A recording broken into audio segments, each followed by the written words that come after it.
Gente, acabou o Brasileirão e não cai nenhum dos grandes. A gente tá aqui num cenário, num setup meio diferente. Hoje estou no meu setup de gravação de live, porque vamos fazer um apanhado mais geral da rodada.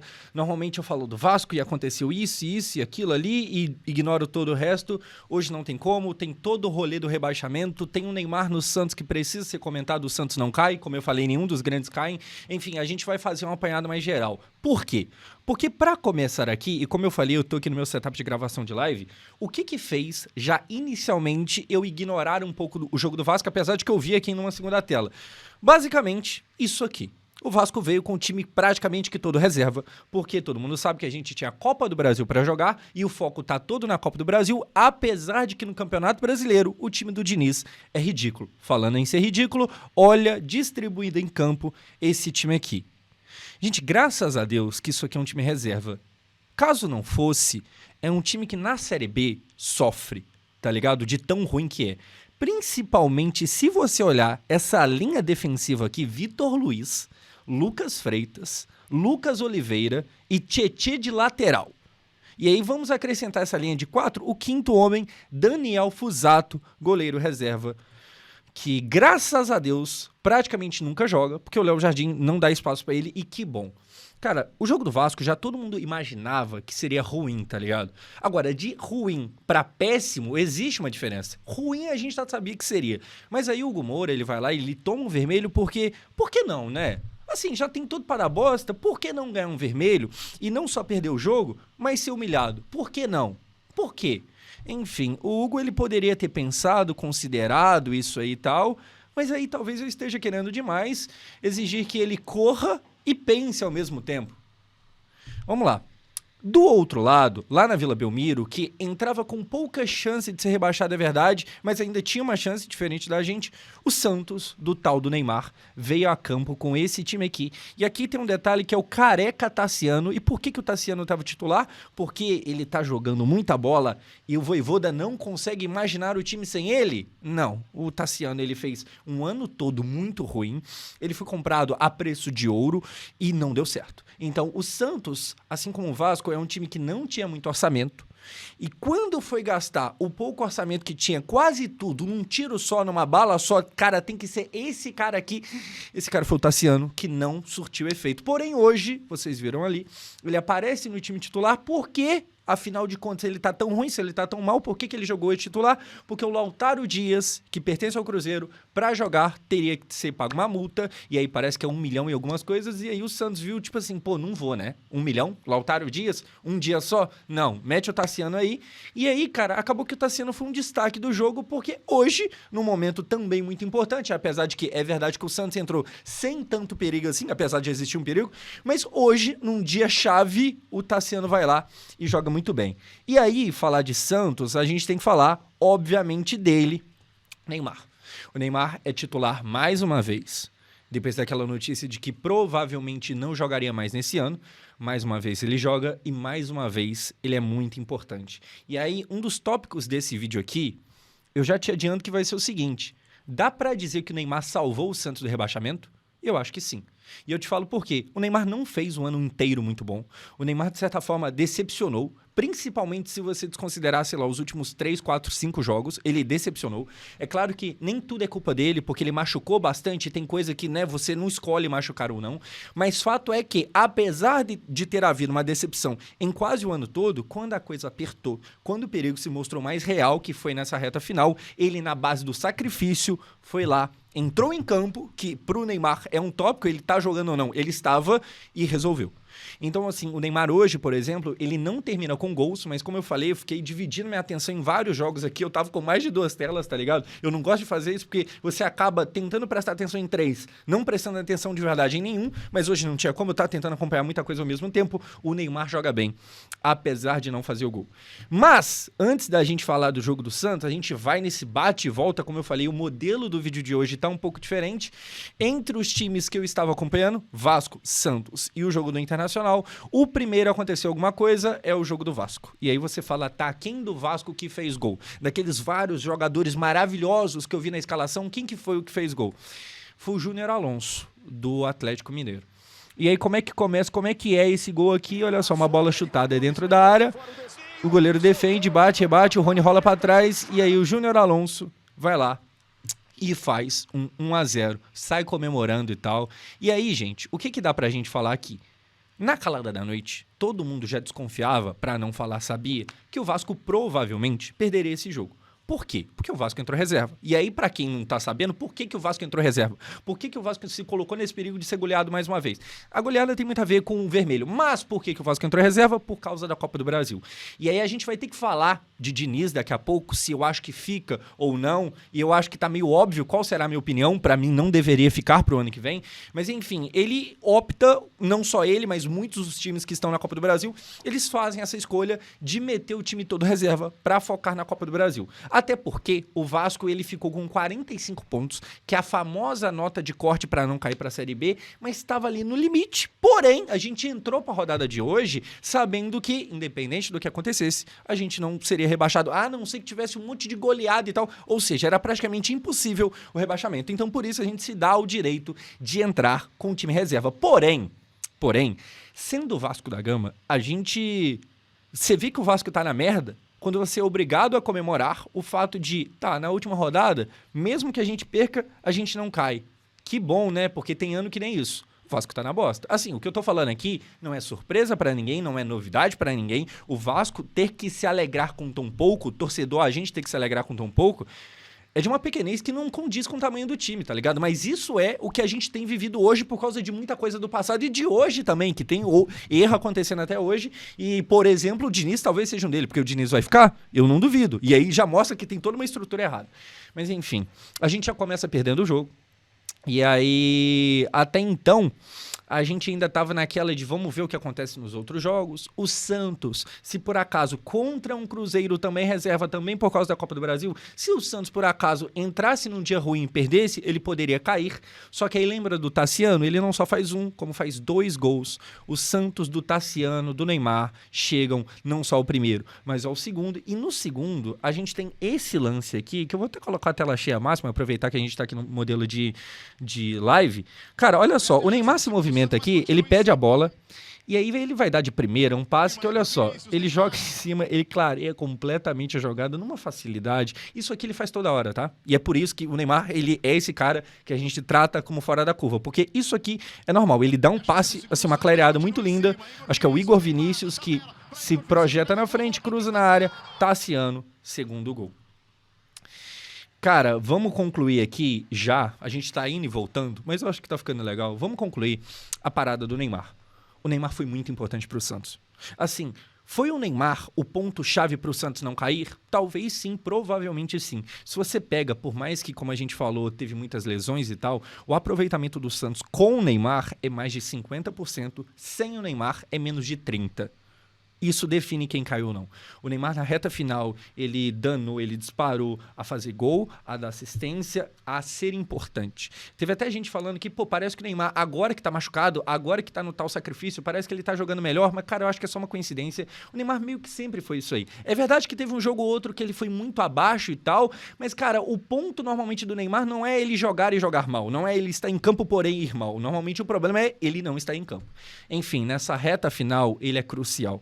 E aí, cara, uma parada que eu não considerei depois do último jogo, quando eu fiz vídeo, aquele que ele fez o hat-trick, é que, tipo assim, eu deixei de falar do quão grandioso é isso pra idolatria dele no Santos. Mas o Neymar, querendo ou não, ele é muito ídolo. E, obviamente, ele já era antes, com título de Libertadores e tal. Mas é que, assim, até usando a gente como critério, cara, querendo ou não, pelo menos pra mim, eu imagino que pra você, vascaíno, também, muita gente que fez parte daquele milagroso não rebaixamento de 2023, existe ali no meu coração espaçozinho de carinho, de obrigado, tá ligado? É um Serginho Macedônia que ninguém nem conhecia e mal sabe onde foi parar hoje, mas que sempre vai ser um baita nome, tá ligado? Eu acho que o meu ponto aqui é que, obviamente, ganhar título é muito foda, mas às vezes quem te salva de um rebaixamento também tem um lugar pra você, tá ligado? Também tem um lugar de idolatria, e o Neymar, ele escolheu vir pra esse Santos, é bem verdade que ele ganha muito bem, mas na reta final ele vem, ele assume o protagonismo, ele joga no sacrifício e ele resolve. É claro que assim, tinha todo um roteiro montado pra caso isso acontecesse, a gente meio que puxar saco, e caso caísse, a gente meio que cobrar, mas eu acho que fica difícil cobrar quando o cara tá lá no sacrifício jogando. Um Santos sem o Neymar que poderia ser o caso, mas acabou não sendo, optasse por não, eu não vou me colocar no risco de machucar, eu vou me poupar, ano que vem eu volto.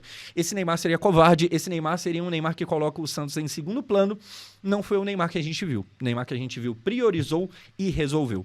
A verdade é que para o Santos hoje chegar nesse clima na Vila Belmiro de, cara, a gente provavelmente não cai, para isso acontecer, precisou antes as vitórias que aconteceram virarem realidade, e elas viraram muito por causa dele. Hoje, claramente, o Santos jogava muito mais leve e tal, tá ligado? E aí, inclusive é foda, advogado. Inclusive, o Santos termina melhor na tabela do Campeonato Brasileiro do que o Vasco.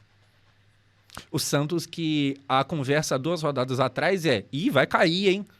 Enquanto o Vasco chegou a ter papo de, meu Deus do céu, é top 8, né? A dirigência falou, o Pedrinho falou, é top 8. O Santos, que ia pra Série B, terminou na frente do Vasco. Obrigado aí a todo mundo responsável. E aí o Santos, ele teve essa reviravolta no final, muito interessante. Enfim, eu acho que o Neymar fica muito marcado. Tá ligado? Não foi um ano ideal. Se você pegar pra ver, os números dele mesmo não são números impressionantes-aços, tá ligado? Mas nessa reta final é uma parada muito doida e que sim fez a diferença. O Neymar fez a diferença pro Santos e eu acho que é muito difícil bater contra isso. Enfim, depois, na continuação, o que a gente tem? A gente tem lá no jogo do Vasco, voltando lá, 2-0 o Atlético Mineiro metia em cima da gente. Detalhe. Primeiro aqui o segundo gol, né? Esse é o primeiro detalhe, são 2. O primeiro, o gol do Hulk. O segundo, isso aqui, ó, Hugo Moura, cartão vermelho. Mais um. E aí, cartão vermelho, pra quem não viu o lance, por causa disso aqui, na corrida, o Dudu tá ali, o Hugo pisa abaixo ali da panturrilha, e aí ele é merecidamente expulso. Assim, é de uma burrice o que o Hugo Moura faz, que não dá nem pra calcular, tá ligado? É uma parada que, cara, nem era um lance, tipo, claro de gol. Vou fazer isso aqui pra a gente acabar não tomando gol. É só uma agressão bem burra. E é mais uma vez do Hugo. Essa, se eu não me engano, é a 3ª expulsão dele. Boa parte dessas expulsões diretas, não é nem por 2 amarelos, é porque ele faz alguma coisa muito, sabe, na base da grosseria mesmo. Cara, o Hugo, pra mim, não deveria voltar pro Vasco. Porém, ele é muito querido do Diniz, o que eu acho problemático. Tá ligado? O Vasco, nessa posição de volante, meio que passou o ano todo tentando descobrir quem que seria o ideal. Porque desde que o Cauã Barros voltou, ele assumiu esse lugar. A barba tá dentro da boca. Ele assumiu esse lugar. Porém, quem que é o companheiro do Barros? É o Tietê? É o próprio Hugo? É o Thiago Mendes? Ficou ali alternando entre os 3, porque entra um, prefere o outro, entra outro, prefere um. O Hugo termina fazendo mais uma cagada. E aí, por causa dessa cagada, o Vasco fica completamente à mostra. O Vasco já perdia com o time reserva, agora com o time reserva perdendo e com 1 a menos. O que poderia acontecer de ruim? Goleada. E aí, cara, a gente tem aqui um baita de um gol do Hulk. O Hulk, ele cobra uma falta muito de longe. Engraçado que como que o estádio está completamente cheio, né? Cheio de lugar vazio. Enfim, o Hulk bate a falta, o goleiro do Vasco aceita, golaço, na mesma hora que eu acho que tem um quê de falha também do goleiro e tal. E aí a gente vai pro 2-0. Dali pra frente, o Vasco só vai para trás. A nossa sorte era que a gente não corria risco de cair para a Série B. Porque se corresse, a gente fez tudo para, assim, fazer a nossa parte para cair. É que, graças a Deus, o futebol não fez a parte dele. Com isso, cara, com 2-0 do Vasco, o que a gente tem? O Verratti sendo substituído. E aí a gente teve isso aqui rolando, que é basicamente o Verratti saindo puto, aparentemente com o Diniz. Pra quem não viu, ele sai chutando tudo, jogando garrafinha, tirando a chuteira, jogando também a chuteira. E aí eu até entendo. E eu acho curioso, eu acho que é algo a se comentar, o fato do Verratti ter saído, sabe, cuspindo maribondos ali, porque faz eu me perguntar o seguinte: será que o clima pro Diniz acabou no Vasco? Será que o Verratti dando chilique é uma prova de que a coisa finalmente desandou de fato? Não sei. Existe a possibilidade para a gente discutir isso. Agora, sendo bem sincero, se o Verratti estava brigando com o Diniz, eu acho que talvez ele tenha desconsiderado o verdadeiro alvo que deveria receber a raiva dele, que é o senhor Hugo Moura. Mais uma vez. Expulso, de novo. O Verratti sai, porque o Hugo Moura é expulso, e aí o Diniz tira o Verratti, que provavelmente não faria nada no jogo, porque com 1 a menos a bola nem chegaria nele, assim como já não estava chegando, então a tendência era piorar ainda mais, e o Verratti sai puto com o Diniz, aparentemente não com o Hugo. deveria sair com o Hugo. Agora sim também, me incomoda um pouco o Verratti se sentir nesse direito de sair cuspindo marimbondo e tipo, tô bravo e tal. O que você fez no ano? Mas o Verratti ainda é um dos artilheiros e tal. Vamos pegar pra ver, sei lá, nos últimos 6 meses, quantos gols com bola rolando o Verratti fez? O que você tá...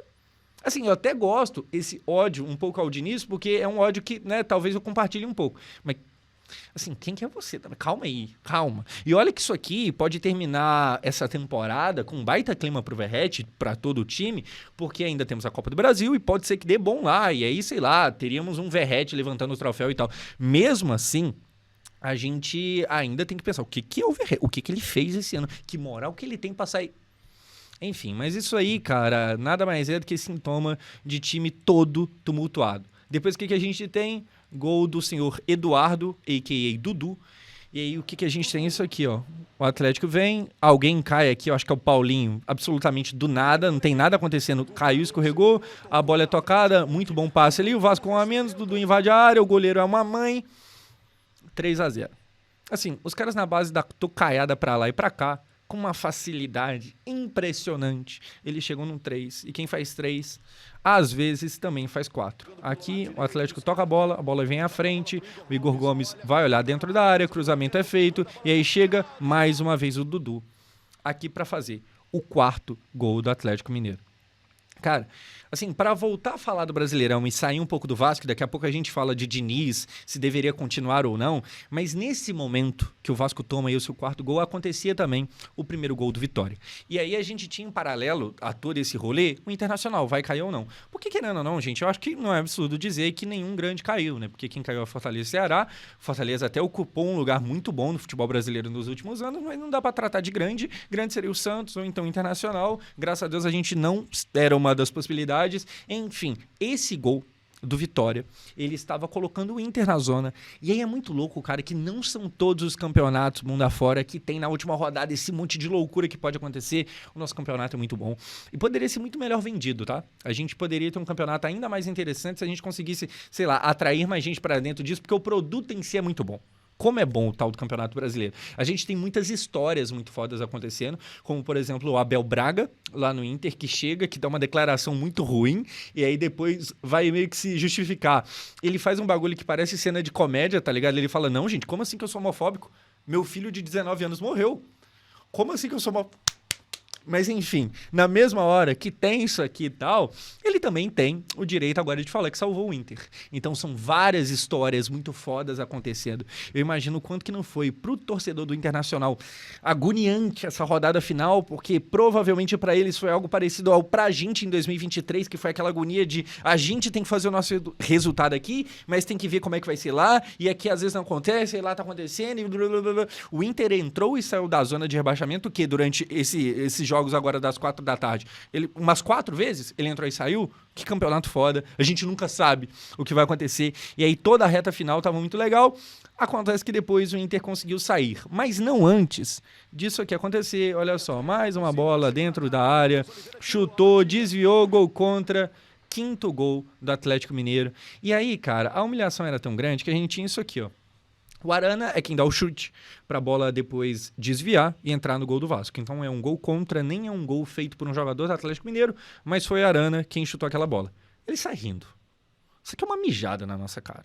E pior que dá pra entender, o time dele, tipo assim, tava no estado de graça tamanho a ponto de chuta de qualquer jeito, chuta para fora, a bola sozinha vai lá, bate em alguém da gente, 5º gol. Isso aqui tá muito na conta do Hugo, mas também na conta do Diniz. E aí, cara, em resumo, o que a gente tem é o seguinte: o Inter consegue se salvar. O Inter faz lá seus 3 gols, o Ceará pipoca em cima da hora, e aí a gente tem o rebaixamento do Ceará e também do Fortaleza. Eu poderia ter tornado público, mas cá entre nós, deixa eu contar uma vantagem aqui de algo que nem tem como você ter certeza se eu vou falar a verdade ou não, mas eu já apostava com os conhecidos aqui que o Inter não cairia, tá ligado? Eu achava, eu cheguei a falar com algumas pessoas, poderia ter postado no Instagram para, né, vocês terem uma prova, mas enfim, eu já apostava que isso aconteceria e de fato aconteceu. Pra mim, eu olhei como seria a rodada e tal, e eu acho que já tava com cara desde antes de time grande não caindo. Mas depois a gente comenta mais um pouquinho de rebaixamento e tal. O Santos a gente já falou, o Santos se livrou. Mas deixa eu comentar um pouquinho para a gente fechar o assunto sobre o Fernando Diniz. Vamos lá. O ponto é o seguinte. O Vasco deveria continuar com o Fernando Diniz para 2026? Eu acho que não. E eu falo por quê. A gente pode até terminar agora sendo campeão da Copa do Brasil. Não estou afirmando que vai, estou falando que pode. Mesmo se isso acontecer, eu não sei se eu continuaria com ele. Mesmo em caso de título da Copa do Brasil. Por quê? Porque o Fernando Diniz, eu até pronunciei errado, mas o Fernando Diniz claramente não consegue lidar bem com o Brasileirão. O Diniz não sabe jogar esse jogo. Eu fiquei muito de cara com uma parada que eu vi, porque, primeiro assim, 19 derrotas. E aí, cara, se você não tem muita referência, isso é pouco ou isso é muito? Primeiro que assim, isso é literalmente mais do que um turno inteiro só de derrotas. Por quê? Porque o Diniz, como a gente falou, muito é 8 ou 80. Ele não sabe fazer o mais ou menos. Ou ele tá goleando, ou ele tá perdendo 16 jogos seguidos. E aí a gente termina o campeonato com 19 derrotas. Eu acho que, cara, ter o Diniz durante muito tempo, se você contrata o Diniz pro seu time, independente de qual seja esse time, e se você dá tempo mínimo suficiente para ele, você tem duas coisas. Um campeonato brasileiro com turbulências e alguma goleada favorável a você em algum momento. Então, se você contrata o Diniz pro seu time, você deixa ele trabalhando lá uns meses, em algum momento, eventualmente, você vai acabar goleando alguém. E aí, nesse dia, vai parecer que o time tá jogando um futebol que lembra muito, sei lá, a seleção brasileira de 70. Aí, no dia seguinte, começam as derrotas. O Diniz, ele tem um aproveitamento ridículo em Campeonato Brasileiro. Eu acho que você ter ele mais um ano... E, gente, assim, o que eu vou falar aqui é meio feio, mas não é porque é feio que deixa de ser verdade. A gente é o Vasco. A gente tem que ter sempre uma atenção ali, porque, querendo ou não, a gente ainda não tá longe daquela realidade de brigar contra o rebaixamento. E o Diniz é um cara que tem toda a pinta de rebaixar time, não só o Vasco, qualquer um. Vamos lembrar que ele é tanto o 8 ou 80, ou ele tá muito bem ou ele tá muito mal, que ele num ano ganha Libertadores, no outro ano, no ano seguinte, ele tá enfiado na zona de rebaixamento e é demitido do Fluminense. Então, assim, cara, se você pegar pra ver, o recorte recente são 7 derrotas nos últimos 8 jogos. São 19 derrotas no Campeonato Brasileiro todo. Se eu não me engano, só 3 dessas 19 que não são do Diniz, que são do Carille. Isso é motivo de sobra para demissão. O Vasco esse ano, e esse é um dado que eu fiquei de cara de ver, o Vasco esse ano perdeu mais vezes do que o Vasco de 2023, que foi aquele que a gente suou para conseguir não ser rebaixado. Naquele ano, a gente perdeu menos do que agora. Assim, o Diniz, ele não consegue ter um padrão. Só que aí a gente tem um problema que é o seguinte, o Pedrinho gosta dele. A galera, ele gosta dele. E eu acho que demitir ele gera o problema de, tá, quem é que você traz então? E aí, por isso, eu acho que a gente vai ter o ano que vem com o Diniz. Mas assim, eu entendo a parada do torcedor que ainda gostaria de ter ele. Se você é torcedor do Vasco, você acha que, pô, Josão, mas na calada ali da noite ainda gosto, tá ligado? Porque tem uns dias ou outro, sei lá, será que a culpa não é dos jogadores? Não, pode ser que seja. Pode ser que tenha um grau de culpa maior do que eu considero também do time e não só do treinador. O meu ponto é, o histórico desde antes do Vasco, e aqui também, mas desde antes, é negativo. Ele não sabe jogar o que talvez é o principal campeonato. Tanto é que, vamos abrir aqui, aproveitar que a gente tá desse jeito aqui que dá pra mostrar tudo que eu quiser, a gente termina o Brasileirão dessa forma aqui, ó. 14º. O Vasco do Fernando Diniz não se classifica nem para a Sul-Americana. Na verdade, uma correção aqui, o Vasco vai sim para a Copa Sul-Americana, porque ainda tem a Copa do Brasil. Então, todo mundo que está disputando está já acima da gente no Brasileirão, ou seja, vai ser aberto mais uma vaga via Copa do Brasil. Então, a gente tentou não ir, mas na verdade fomos sim. Por mérito? Não, porque os outros ajudaram. Que bom, que bacana. Mesmo assim, todas as críticas ao Diniz aí, todo mundo aí do planejamento segue valendo, porque acesso culposo, tá ligado? Classificação culposa. Nem tinha a vontade, mas conseguiu mesmo assim. Não tinha vontade ou não tinha mérito. Enfim, continuando. A gente sai do papo de G8, top 8 times do Brasil e tal. E olha aqui, tá? Olha aqui. Olha, tem que considerar ainda que o Vasco melhorou na última janela. Se não fosse essa melhora, e com a melhora eu tô falando do Cuesta, também de Robert Renan, de todo mundo que chegou agora nessa última leva. Se não fosse essa melhora, eu acho muito difícil que a gente não estaria na zona de rebaixamento agora. Mesmo assim, o Vasco não consegue, mesmo com essas contratações que claramente melhoraram o time, mesmo assim, mesmo tendo um Paulo Henrique na seleção brasileira, mesmo tendo um Ryan, que é cria da casa, que a gente nem comprou, que fez gol pra caramba, que inclusive está aparecendo aí nas listas de melhor time do Brasileirão, mesmo assim, a gente ficou isso aqui da zona de rebaixamento e a gente não conseguiu sequer uma Sul-Americana. Pra mim, cara, é muita pequenez você manter um cara desse. Ah, mas e se rolar a Copa do Brasil e tal? Primeiro que assim, aí você tá dando o benefício da dúvida do título. Mas beleza, vamos considerar. Mesmo assim, eu não sei se eu continuaria. Eu acho que não. Eu acho que não deveria. Eu acho que é muito pouco resultado. tá ligado? Gente, são 7 derrotas nos últimos 8 jogos. E 19 no total. Enfim, o Campeonato Brasileiro termina aqui. Eu gostaria de agradecer, de acompanhar. Eu gostaria de agradecer todos vocês, mano, que assistiram todo esse rolê aqui. Ano que vem a gente vai estar aqui, sei lá, levando até mais a sério, tendo cada vez mais coisas. Ano que vem é ano de Copa, então muita coisa será feita. A gente termina, eu nem comentei, mas a parte de cima, o Palmeiras meio que não conseguiu acompanhar e foi frustrante pra quem torcia contra, porque não teve nem briga lá em cima. O Flamengo ganhou de forma até tranquila e tal. Flamengo campeão, fizemos vídeo sobre a Libertadores, acompanhamos aí os principais jogos também do Brasileirão. Do Vasco, eu acho que todos os jogos do ano foram feitos vídeos, acho que nenhum ficou de fora. Hoje a gente termina com 5-0 mais um vexame. É uma geração essa do Vasco que assim, nossa, passou muita vergonha. Tem cara aí que eu já não suporto mais ver porque, sei lá, parece carregar um ar de fracassado, tá ligado? E o Diniz talvez seja um desses. Enfim, eu vou ficando por aqui. Muito obrigado a quem acompanhou isso tudo aqui. Comente aí se você gostou ou não desse formato diferente aqui, tal. Rodada final eu achei que seria interessante a gente fazer dessa forma aqui. Enfim, é isso aí. Valeu, pessoal. Obrigado e até a próxima.